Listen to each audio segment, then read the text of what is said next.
శిష్యులకు నేర్పినట్లుగా, శిష్యులు నేర్చుకున్నట్లుగా మనం చూస్తాం. కాబట్టి శిష్యులేకము క్రైస్తవులు చేస్తుంది. శిష్యులేకము ప్రభు దగ్గర నేర్చుకుంటుంది ఆత్మసమ జీవితం. దేవుని యొక్క సంకల్పంలో ఏం తెలియదు అన్నీ నేర్చుకుంటుంది శిష్యులేకం. కాబట్టి శిష్యుడు కాకుండా క్రైస్తవ జీవితం లేదు. శిష్యులేకము శరీర స్వభావాన్ని విసర్జించిన శిష్యులేకం. కాబట్టి మనుషుల సంగతి గురించి ఆలోచించేది, దేవుని సంగతి గురించి ఆలోచన చేస్తాడు. కాబట్టి ఒకవేళ నేను క్రైస్తవుని చెప్పుకొని మనిషిగా ప్రవర్తించామనుకో, మనుషుల సంగతి గురించి ఆలోచన చేసామనుకో, నువ్వు శిష్యుడు కాకపోతే క్రైస్తవుడు కాదు. ఈరోజు భూమి మీద క్రైస్తవము దేవుడు కోరుకున్న క్రైస్తవం కనబడడం లేదు. ప్రభువైన క్రీస్తు దినాల్లో కూడా ఆయన బహు దినసము ఆయన అప్పటించారు. లోకసువార్త 14వ అధ్యాయంలో మనం కొన్నిసారి చదువుకున్నాం, మళ్ళీ మరొకసారి చదువుతాం. లోకసువార్త 14వ అధ్యాయంలో బహుజన సమూహం ఆయన అప్పటించారు. 14వ అధ్యాయము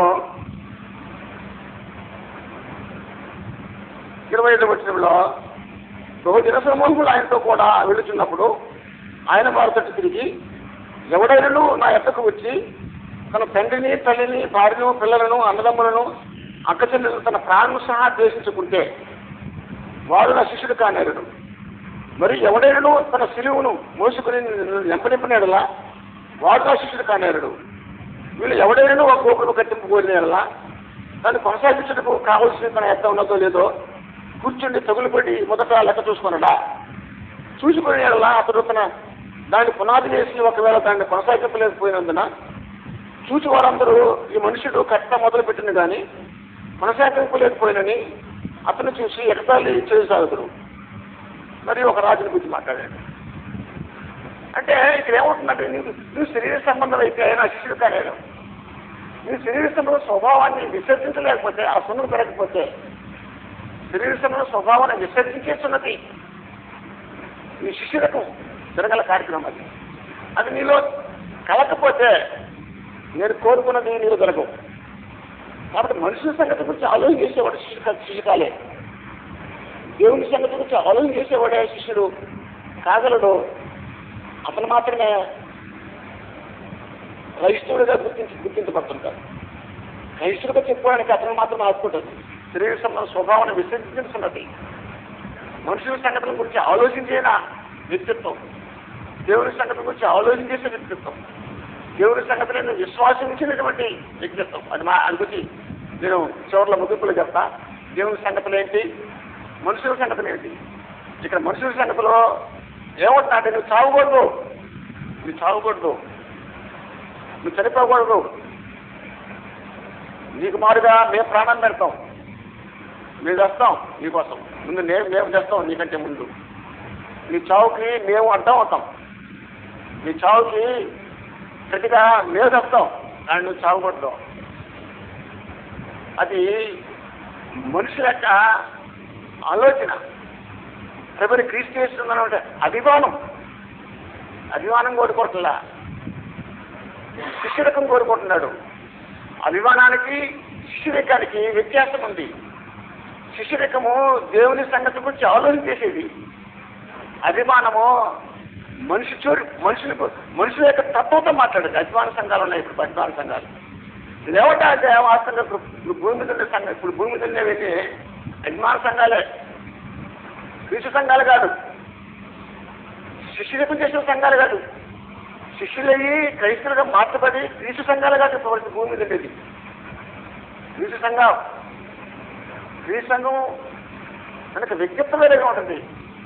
కాబట్టి ఇప్పుడు భూమి మీద ఉండే అభిమాన సంఘాలు, మాట వచ్చింది కనుక చెప్తుందా, అభిమాన సంఘాలు, అభిమానించే సంఘాలు, క్రీస్తుకి ప్రాణం పెడతాం ఇవన్నీ అంతే ఒప్పుకోం. మేము క్రీస్తుని ఏమనంటే ఒప్పుకోం, క్రీస్తు దేవుడు కాదంటే ఒప్పుకోం. దేవుడు క్రీస్తును ఆరాధకుడు కాదంటే ఒప్పుకోవు. ఇది పరిస్థితి. లోకంలో శిష్యులకు చేసిన క్రైస్తవం కాదు, అభిమానించిన క్రైస్తవం ఇప్పుడు భూమి మీద. ప్రభునికి అభిమానించిన క్రైస్తవం. ఈ అభిమానం ఏం చేస్తుంటే ఆయన చావకూడదు.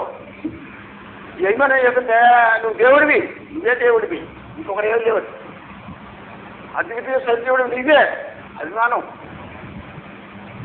నువ్వు చావలా, నువ్వు చెప్పలేవుడు అభిమానం. దేవుడు క్రీస్తు మరణాన్ని నిర్ణయిస్తే చావకూడదు అభిమానం, చంపేసిన చచ్చిపోయేది అభిమానం. అవమానం సహించాలంటే అవమానం సహించడనే ప్రభు ఆయన్ని ఇక్కడ ఆ అభిమానం ఏం చేస్తుందంటే, మనుషులకు అభిమానం ఏం చేస్తుందంటే అయ్యా నువ్వే దేవుడివి, ఇంకొకరు లేదు దేవుడు, ఇంకెవరు లేదు దేవుడు, నువ్వే దేవుడివి, నువ్వే దేవుడివి, శరీరదారిగా వచ్చావు, దేహంలో వచ్చావు, అది కాదంటే ఒప్పుకోం, చంపేస్తాం అంటే. వీళ్ళున్నాయా కొంతమంది ఈ క్రీస్తు సంఘం వాళ్ళు, వీళ్ళు ఆయన దేవుడు కాదంటారు, ఆయన ఆరాధించకూడదు అంటారు. అభిమానం, క్రీస్తు మీద అభిమానం. దేవుని సంగతుల మీద ఆలోచించారు. దేవుని సంగతి గ్రంథంలోకి బయలుపరచబడిన సంగతులు, గ్రంథం చెప్పిన మాటల మీద శిష్యుడు విశ్వాసం వస్తుంది. దేవుడి మాటలవి. ప్రభు చేత బోధింపడిన వ్యక్తి శిష్యుడు క్రైస్తవ జీవితం జీవిస్తుంది. ఆయన మరణాన్ని ప్రకటిస్తుంది.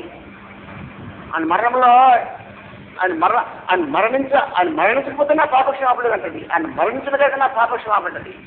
ఆయన మృతుల్లోకి లేచాడు కనుక పునరుద్ధానం ఉందని నమ్ముతుంది క్రైస్తవులు. శిష్యరికం దానికి ఉంటే ముందే ఆ సంగతి ప్రభు చేత బోధించబడిన శిష్యరికం. అది మనుషుల సంగతి గురించి ఆలోచన చేసే వ్యక్తిత్వం కదండి. అది క్రీస్తు మీద అభిమాన సంఘం. ఇప్పుడు బహుజన సమూహాన్ని వెంబడించిందంట. ఎందుకో అభిమానం. అభిమానం అండి. ఇప్పుడు ఒక నటుడికి గోల్డెన్ అభిమానాలు ఉంటాయి. ఆయన కంటే నేను ఒప్పుకోడు, ఆయన కంటే తక్కువ చేసినా సరే అని ఒప్పుకోడు, ఒక మాట అన్న ఒప్పుకోడు. అభిమాన సంఘాలు గొడవ ఇది. నటుడికి అభిమాన సంఘాలు ఉన్నాయి, రాజకీయ నాయకుడికి అభిమాన సంఘాలు ఉన్నాయి, ఒక మాట ఒప్పుకోరు. పార్టీకి అభిమాన సంఘాలు ఉన్నాయి, ఒక మాట ఒప్పుకోరు. ప్రాణం పెట్టమంటారు. ఇదిగో ఇలా మనుషుల సంగతి గురించి ఆలోచన చేసే వ్యక్తి మానవ స్వభావానికి సున్నతులేని వ్యక్తి. శరీర సంబంధం స్వభావానికి సున్నతులేని వ్యక్తిత్వము ఎలాగుంటుంది. ఎలాగుంటుందంటే ప్రభువు నాకు మాట ఒప్పుకోదు, ప్రభువుని దేవుడు కాదంటే ఒప్పుకోదు, ప్రభువుని ఆరాధించాలని ఒప్పుకోదు. ఇప్పుడు భూమి ఉన్నాయని అయ్యా రకరకాల పేరు పెట్టుకున్నాయి అభిమాన సంఘాలు. అది బాప్టిస్ట్ సంఘము, ఏసుకోస్ సంఘం, ఆ సంఘం, ఈ సంఘాలు పెట్టి ఎన్ని అభిమాన సంఘాలు అని పేరుతో ఉన్న సంఘాలు. క్రీస్తు ప్రార్థనా మందిరం మొదటి సంగతులు ఎందుకలే తలకానికి ఎన్ని అభిమాన సంఘాలు. నువ్వు కూడా అభిమానివా, శిష్యుడివా? మనం పరిశీలించబడిన సంగతి. అభిమానిస్తున్నావా? ఆయన అభిమాని ఎలా కూడా చెప్పాను నీకు. అభిమాని ఎలాగ చావకూడదు, చావలా. ఇంకొక అభిమాని ఎలా ఉంటుంది సార్? ఆయన చావలేదు, సిరివేశాడు కానీ ఆయన చచ్చిపోలేదా దేవుడు ఆయన సైనిక తీసుకెళ్ళిపోయాయంట. అభిమానం. ఆయన చావు ఒప్పుకోదు అభిమానం. మనం అలాగే కట్టాడు, చావలేదు, ఆయన సిరివేశాడు కానీ చావలైనా. వీళ్ళందరూ కళ్ళు కొప్పేసేసి సిరివేశ రోమా ప్రభుత్వం కళ్ళు కప్పేసి దేవత తెచ్చి ఆయన బయటికి తీసుకెళ్ళిపోయిందంట. చావలేదంట. అభిమానం. శిష్యులకు అలా ఒప్పుకోద్దు. శిష్యులకు ఆయన సిరివేయబడ్డాడు, చనిపోయాడు, సమాధి చేయబడ్డాడు, మృతుల్లోకి లేపడ్డాడు. చావుని గురించి మాట్లాడింది, సమాధి గురించి మాట్లాడింది, తిరిగి లేచిన గురించి మాట్లాడింది శిష్యురకం. ఆయన చావును ఒప్పుకున్న శిష్యురకం, ఆయన సమాధిని ఒప్పుకున్న శిష్యురకం, ఆయన మృతుల్లోనే లేచారని శిష్యురకం. క్రైస్తవ జీవితం.